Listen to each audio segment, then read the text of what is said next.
Olá, sejam bem-vindos a mais uma videoaula do Instituto Monitor. Nosso assunto de hoje é comércio eletrônico.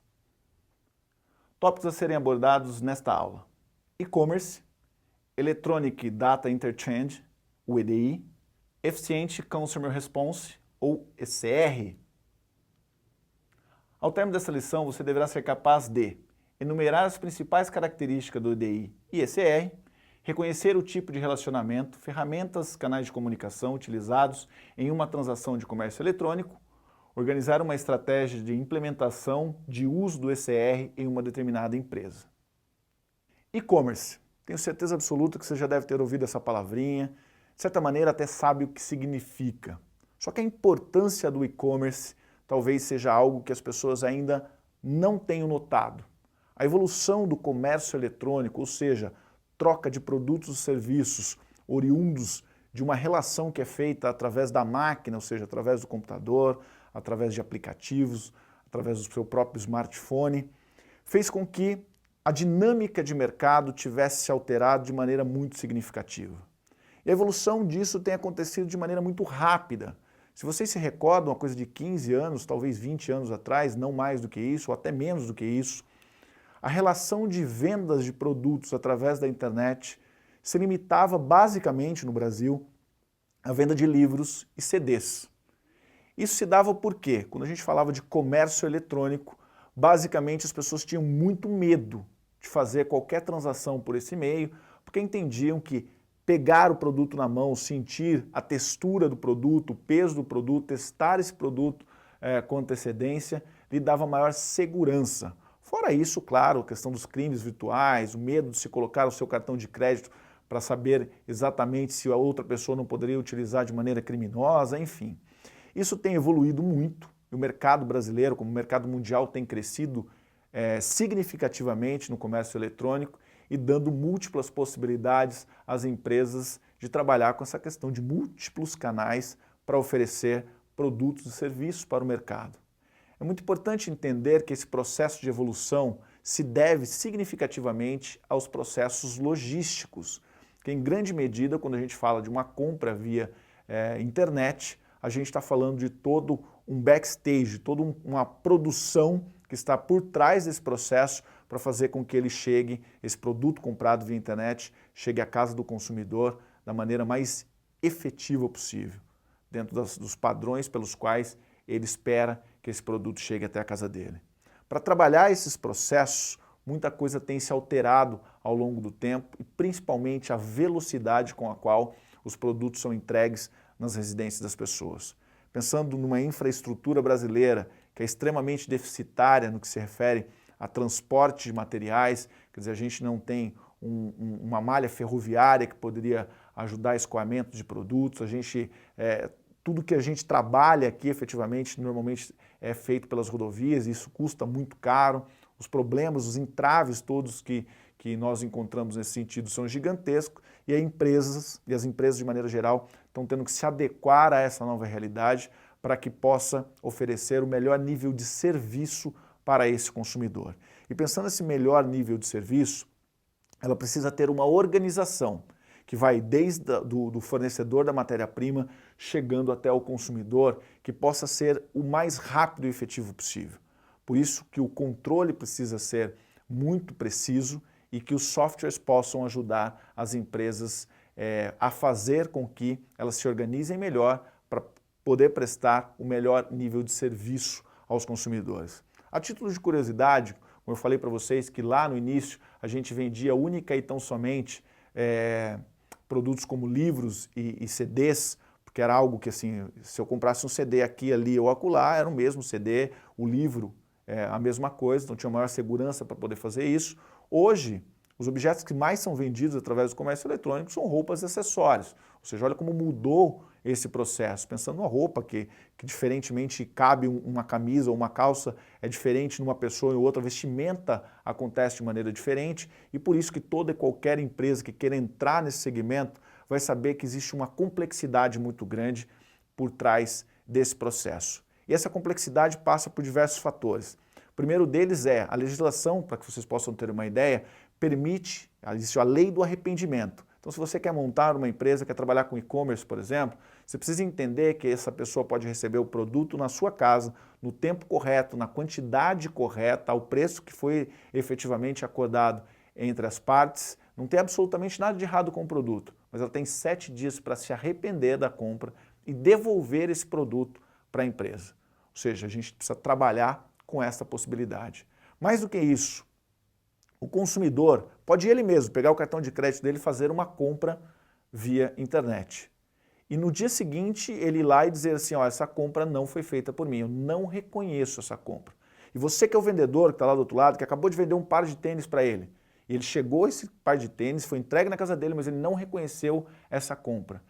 A empresa, o banco, efetivamente vai lá e coloca a mão na tua conta, retira esse dinheiro, devolve para esse consumidor e é obrigação sua, como comerciante, como empresário, provar que de fato aquela compra foi feita por aquele indivíduo. Ou seja, existem muitas questões que envolvem o comércio eletrônico e a segurança dos dados, não só dos clientes, mas também da empresa nessa transação, que precisam ser muito bem cuidados.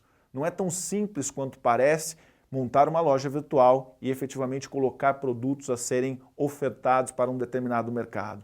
Os cuidados vão muito além disso e, claro, obviamente que os softwares vêm ajudando cada vez mais a expertise das empresas para que elas possam ter maior segurança para poder trabalhar dentro desse universo e por isso é um universo voltado para profissionais. Nesse sentido, a gente tem o Electronic Data Interchange, que é o EDI. O que é esse sistema? Esse sistema ele trabalha com fornecedores. Vamos entender mais ou menos na prática como isso funciona. Imagine que você é uma montadora de automóveis, você trabalha montando automóveis, portanto você não fabrica as peças que compõem esse automóvel. Partindo desse pressuposto, significa que você vai ter uma série de fornecedores que vão fornecer as matérias-primas que comporão esse automóvel. O banco, o volante, o motor, os vidros, enfim, tudo é feito por fornecedores que vão fornecer esse material para que esse carro termine a linha de montagem pronto, acabado. Imagine que eu preciso ter um controle muito preciso a respeito de todos os fornecedores. Quem eles são, onde eles estão, qual é a sua capacidade de fornecimento, enfim, todos os dados referentes a esses fornecedores são alocados aqui dentro do EDI. E isso dá uma maior segurança para que os gestores possam controlar todo o processo produtivo e possam entregar valor efetivamente à empresa a qual ele representa e que está usando esse software, que é interligado a esses fornecedores que comporão a matéria-prima da empresa e dos produtos que ela está desenvolvendo. Temos também o ECR, Efficient Consumer Response. O ECR trabalha efetivamente pensando no consumidor final e nessa relação dentro da cadeia de suprimentos, para que possa oferecer o melhor nível de serviço a esse consumidor. Partindo desse pressuposto, quando a gente fala do ECR, ele ajuda a empresa a perceber qual é a velocidade a qual ela deve colocar esse produto a ser disponível no mercado. Por exemplo, dentro do sistema de cross-docking, por exemplo. Cross-docking é o quê? Aquele produto que chega no armazém, mas ele não permanece dentro do armazém, ele só passa por lá e efetivamente já é deslocado para o ponto final, onde ele será vendido e tudo mais. Nesse sentido, pensar no ECR, dentro dessa cadeia de fornecimento, é pensar desde o processo da matéria-prima, passando pelo processo de manufatura, todos os agentes que estão depois do processo de manufatura, que pode ser o distribuidor, o varejista ou os varejistas até que esse produto chegue à mão do consumidor. Esse fluxo de informações a respeito do produto, do deslocamento desse produto, até que efetivamente ele possa ser vendido, gera controle para a empresa e esse controle faz com que ela também possa ter maior segurança para saber que todos os seus processos estão andando no mesmo caminho. E isso é importante para que o fornecedor, quando venha fornecer para essa empresa, saiba que existe um fluxo, existe uma velocidade para a entrega da sua matéria-prima. Todos os trabalhadores que trabalham no processo de manufatura sabem que existe uma velocidade para isso também. E as pessoas que trabalham na distribuição desse produto também saibam qual é a velocidade, qual é o tempo médio e o que se espera desse processo. E o varejista lá no final desse processo que vai disponibilizar esse produto para que ele possa ser consumido, também esteja dentro dessa cadeia e que a gente utilize esse software para entender toda a cadeia produtiva, não só em uma das pontas do fornecimento da matéria-prima, nem só da ponta final, que é a do consumo.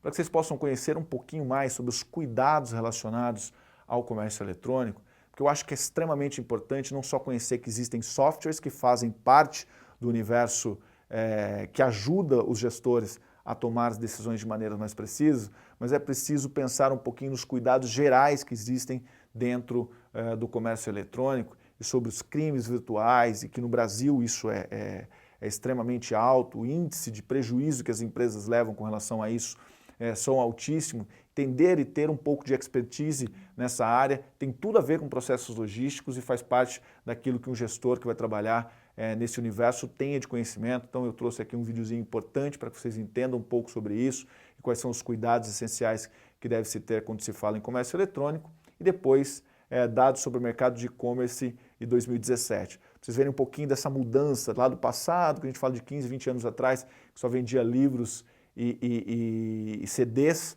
o quanto esse comércio cresceu e quais são as expectativas futuras, né? Então vocês vão poder entrar aqui no FEComércio e poder entender um pouquinho melhor a respeito de quanto movimenta esse mercado e, mais do que isso, qual a importância que ele tem com relação à venda de produtos em todo o Brasil. Chegamos ao final de mais uma videoaula do Instituto Monitor sobre comércio eletrônico. Espero que vocês tenham gostado. Frequente nossas redes sociais e até a próxima.